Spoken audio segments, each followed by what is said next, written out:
No quadro Gestor e você tira dúvidas com relação à gestão da sua propriedade rural.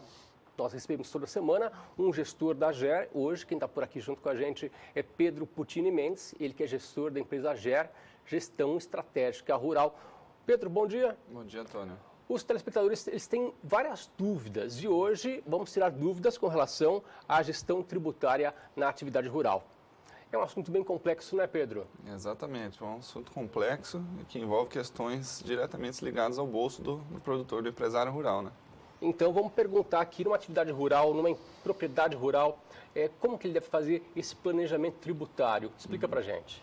Bom, fazer o planejamento tributário, na verdade, não é só uma forma de economizar, é uma verdadeira auditoria nas atividades que envolvem a propriedade rural, porque o produtor que, na verdade, às vezes faz uma má gestão dos tributos que está pagando ou deixando de pagar por alguma estratégia, pode estar incorrendo até na tal da evasão fiscal, né? Que às vezes deixar de declarar alguma coisa, ou omitir informações, pode acabar implicando numa evasão fiscal. O produtor existe formas do produtor, do empresário rural, tomar decisões legais para planejar os tributos que incidem em uma propriedade rural. E é isso que a gente vai procurar orientar um pouquinho hoje aqui no nosso quadro.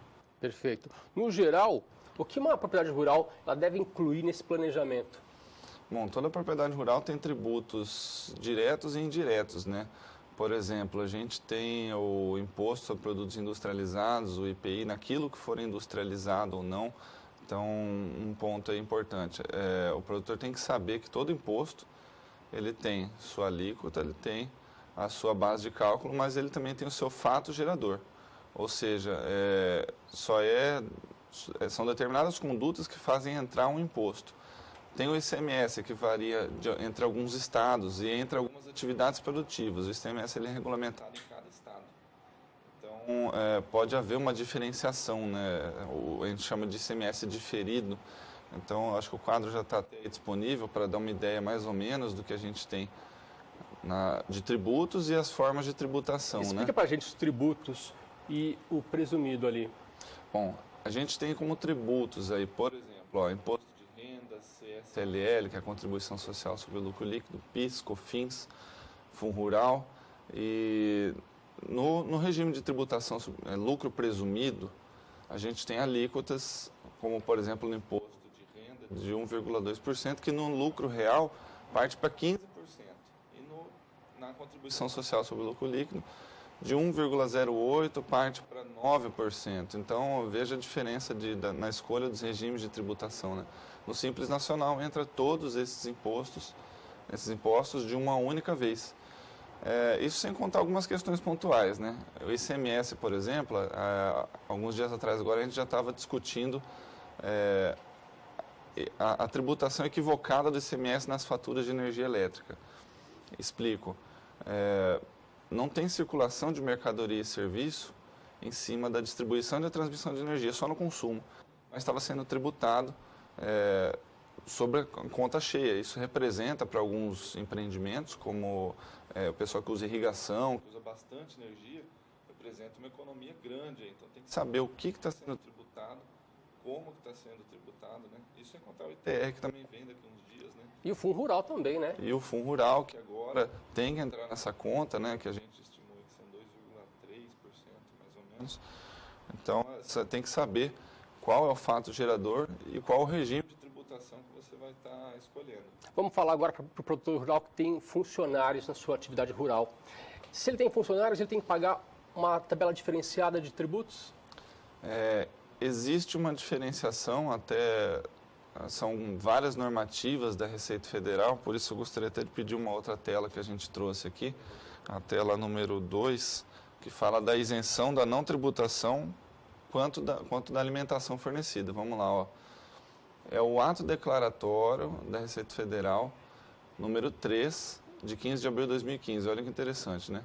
Ele diz que constitui rendimento isento ou não tributável a alimentação fornecida gratuitamente pelo empregador a seus empregados, né? Então, também estão abrangidos por esse benefício a alimentação in natura e os tickets de alimentação.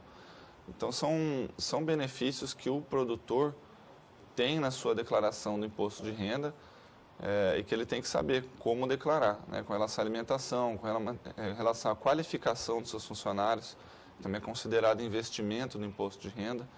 Então, são alguns detalhes aí.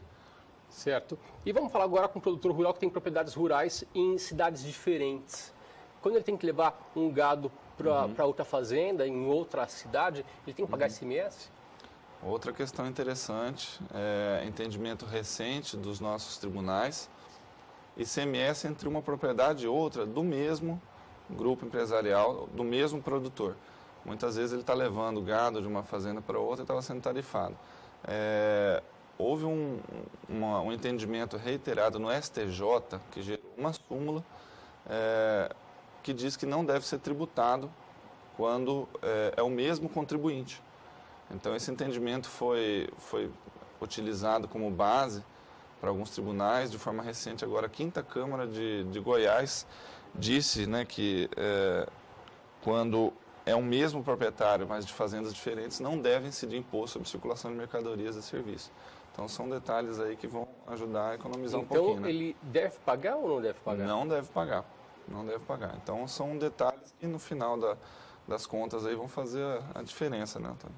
Vamos ver um caso aqui de um produtor que ele tem que transformar a fazenda dele em CNPJ. Ele quer transformar em uma empresa rural, vamos dizer assim. Qual vai ser a tributação? Vai ser uma tributação, ele vai levar vantagem, ele vai levar prejuízo? Está sendo muito discutido isso também, né? Se transforma ou não a empresa, que na verdade está no nome de uma pessoa só, para um CNPJ. Diante disso que a gente está vendo, né, são casos pontuais para analisar, são regimes de tributação diferentes, são muitos impostos incidindo, mas uma coisa a gente pode dizer, né, que imagina no momento da sucessão, é o que mais se discute. No momento da sucessão, temos um imposto aí que varia de 4% a 6% no óbito, a transmissão causa mortes. Se não houve a transmissão de bens, se os bens estão no nome de uma pessoa jurídica, o imposto que vai ser transmitido vai ser o ITBI. Por exemplo, a transferir a propriedade de ou as cotas, enfim. Então, vai economizar uma alíquota grande aí, né, que seria 6% até em alguns estados. Até trouxe alguns exemplos aí também, com relação a uma propriedade, a uma empresa rural. A gente está simulando aí uma empresa rural que tem um faturamento de R$200 mil ao mês, né, 2.400.000 ao ano, com despesas de R$50 mil ao mês.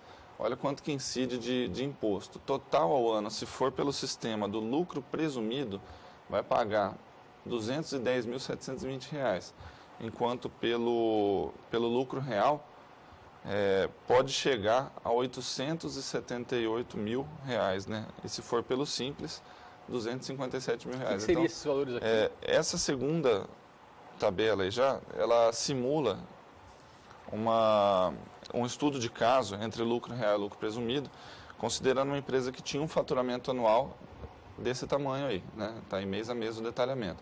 A gente pode ir para outra tabela, que fala o quanto que é a diferença de imposto nessa empresa. No lucro real, quase R$1 milhão, né? R$912.000, e no lucro presumido, né? E no lucro real, R$3.469.853. Então, é uma economia tributária de R$2,5 milhões. Então, compensa o produtor rural passar a propriedade rural para a CNPJ? Compensa, mas ele tem que escolher o tipo do regime de tributação e tem que saber tudo que está sendo tributado naquela atividade, inclusive legislação estadual, com relação ao ICMS, legislação federal e assim por diante. Então, tem que fazer a conta. É isso que a gente está buscando mostrar aqui no quadro de hoje. Perfeito. Se você, produtor rural, tem dúvidas com relação à tributação da sua propriedade rural, quer participar, então manda para a gente sua mensagem via o aplicativo WhatsApp, que é o 67992647810. Você manda para a gente, nós estaremos encaminhando ao Pedro Puccini Mendes, da empresa GER. Pedro, obrigado. Obrigado, Antônio. Bom Até trabalho. a próxima semana. Até mais.